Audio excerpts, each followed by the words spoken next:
Douglas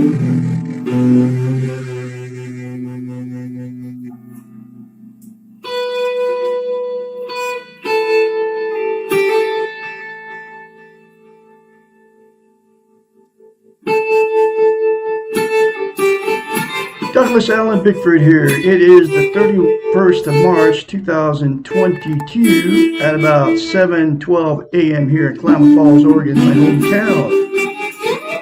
I'm broadcasting live out of my 105-year-old house here that I bought in May of 21, okay, because I got myself out of a toxic relationship 2nd of November 2020.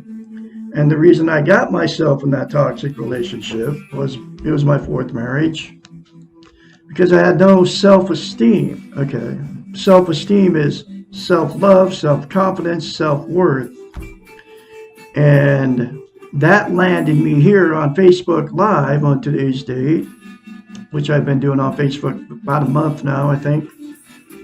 Live videos teaching self-esteem out of this book right here. Because now I'm full of it because of this book, okay? Self-esteem is also known as self-esteem, self-love, self-confidence, self-worth. It's how you feel about yourself inside, okay? You can think of, most people don't even know what self-esteem is. What self-esteem is. All it is very simple. It's what it is you love yourself the way you love somebody else. Your significant other, your boyfriend, your girlfriend. You treat them like you love them, right? Treat yourself the exact same way, and that's what self-esteem is. There's absolutely only one way to attain self-esteem. I had this book right here from a psychiatrist. Her name is Susanna McMahon. She got a PhD in psychology. She also has a master's in philosophy. She's 73, lives in Madrid, Texas. This book teaches self-esteem. She wrote this book so she could teach her clients, help her clients get a healthy mind. She knew that she could not get through and fix their minds, because you're a psychiatrist, until they attain self-love, self-confidence, self-worth. You can't fix your mind until you attain all that self-esteem, right? She knew that, so she came up with this very simple concept to give her clients self-esteem, because nobody can give somebody self-esteem. You have to do it. And here's the very simple concept that will give it to you if you do it and you keep doing it. It's called mirror therapy. She's the originator of mirror therapy.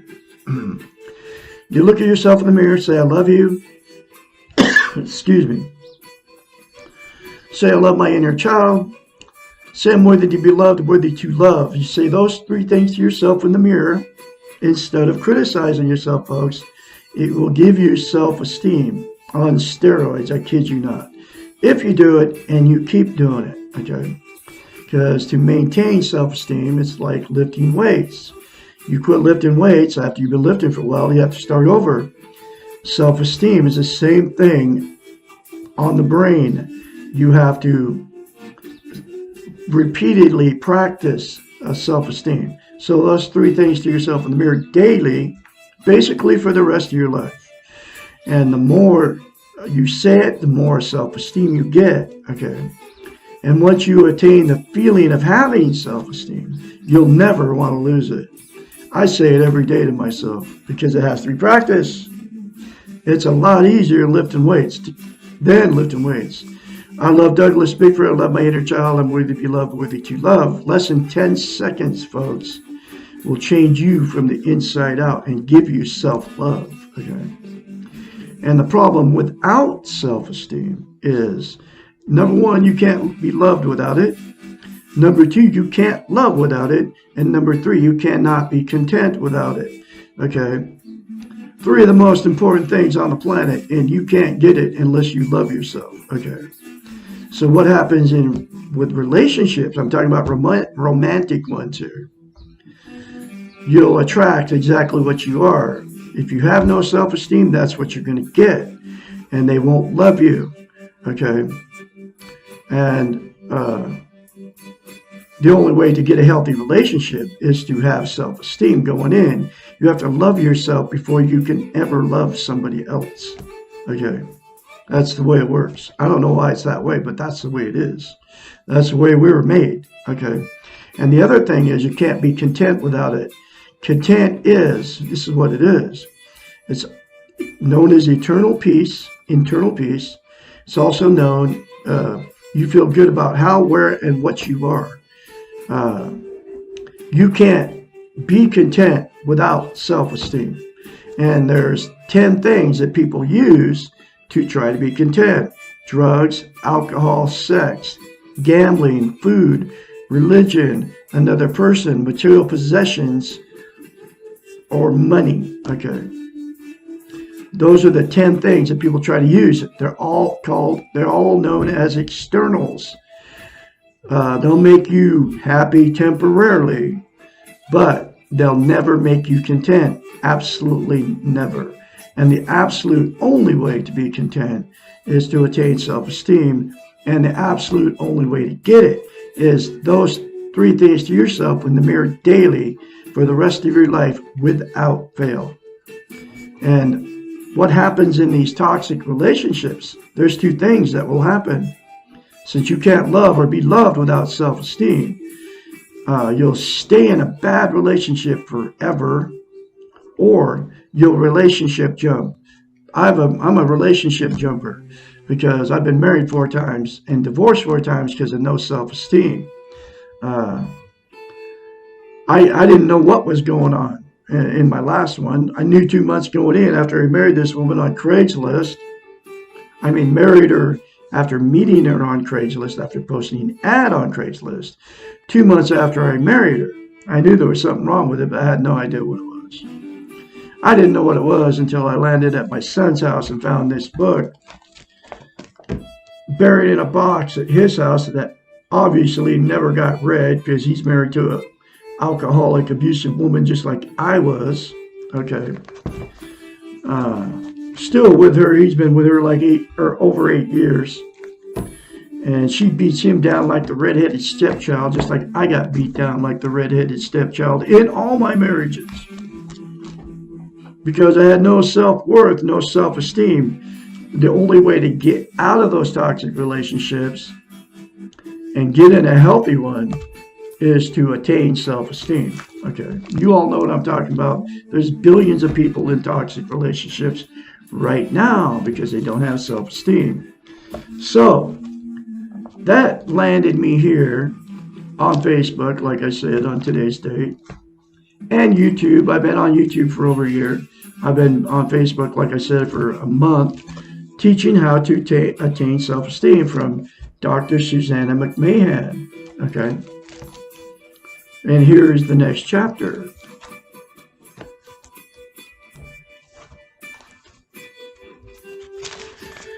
What is wrong with having illusions? Chapter 34.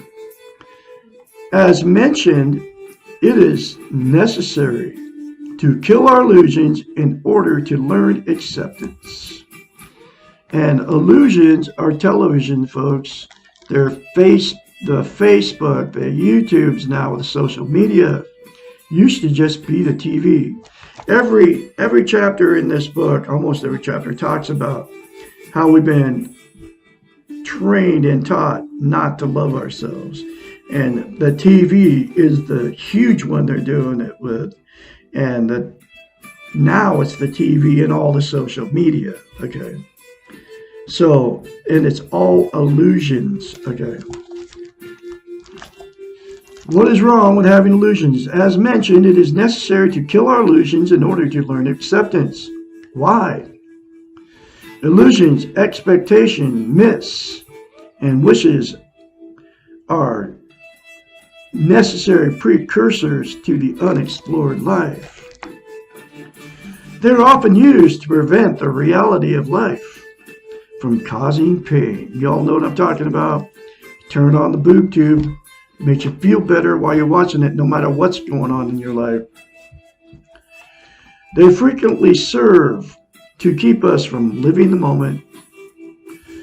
They may seem innocuous enough, which is another word for innocent enough, but they often prevent us from experiencing our lives. Our feelings, pleasant and painful, we tend to use them to buffer, to defend, and to change the moment. When utilized in this manner, the cost is too high. They may well keep us out of the pain, but while doing so, they anesthetize us from living. When we use illusions to defend us from pain, we are using them as drugs.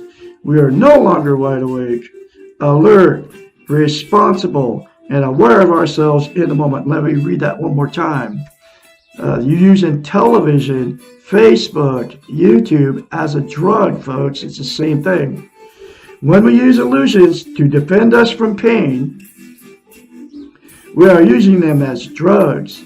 We are no longer wide awake, alert, responsible, and aware of ourselves in the moment. You all know what I'm talking about. We are no longer in control of ourselves. By definition, illusions are fantasies. They do not represent the reality of our lives. The Sean Hannitys, the Tucker Carlsons, right? The Rachel Maddows. They're not real, folks. They frequently represent unattainable goals. The brand new car you see, the $80,000, Mercedes or whatever it is on the car commercials that you all see all the time. That's an unattainable goal for you folks. It's only attainable to the rich, okay? They waste our valuable time and they stop us from getting down to the real business of living. If we spend our lives fantasizing about what we want to do but do not have, we have less time to enjoy what we do have. Our Western model does not teach us to enjoy the moment and enjoy everything you already have been blessed with, folks. Instead, we are trained, and this is where that training and taught comes in. We are trained to be focused on where we have been in the past, living in guilt, or where we are going in the future. And if you're a Christian, you're going to hell unless you call Jesus, Jesus. Okay? That's what you look forward to in the future. That's why you do all of the church's work for them. Because you're afraid to go to hell. You're living in the future, right? But anyway, there is no place in the here and now for illusions. Just as we must accept ourselves in order to know ourselves, so we must explore ourselves. And this exploration must be real. The unexplored life is not living. It is dreaming. In order to learn about life and about ourselves within this life, we need to be willing to explore. Illusions are easy. It's easy to turn the television on, folks. Expectations are killers. Neither helps to deal with the moment, and both frequently tend to cause problems when we are forced to confront the reality of our lives, which is the reality of our lives is. Life is full of pain, life is full of fear, and the reality of our life, we all die, okay? If we have the illusion that everything will be better when X occurs, then we will have little incentive to go out and change our lives.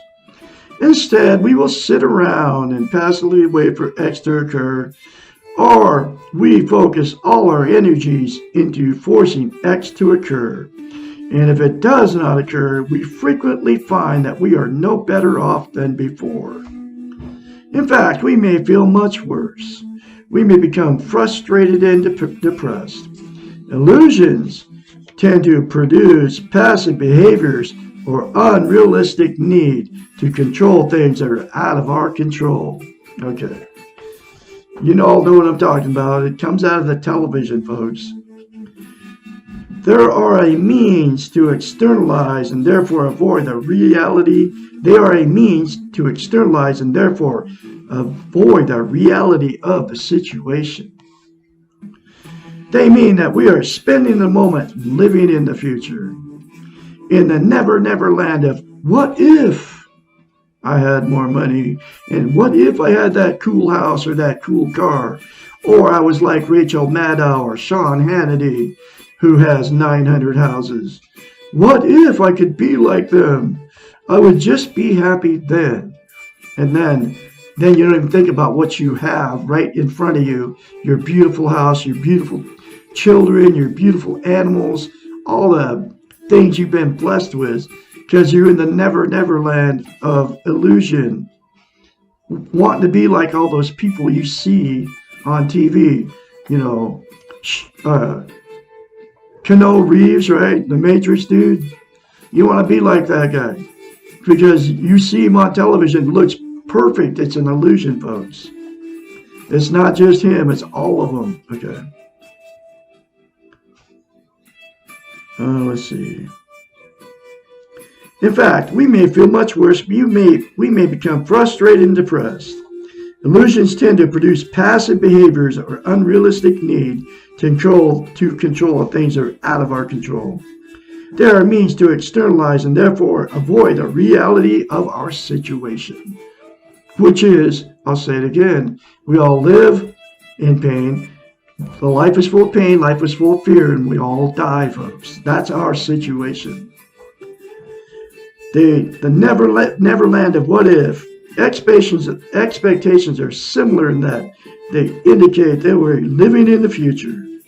Expectations mean imagining something either good or bad that is not in our control. The time we spend imagining is time wasted. We can do nothing about the future except for live it when it becomes the present. We can do a lot of things in the present, but not if we are dreaming or expecting the future. Illusions can be fun if we do not take them seriously. Dreaming, hoping, and planning can be constructive tasks if they're based on the reality of the moment. Future visions can be productive when they are realistic and attainable.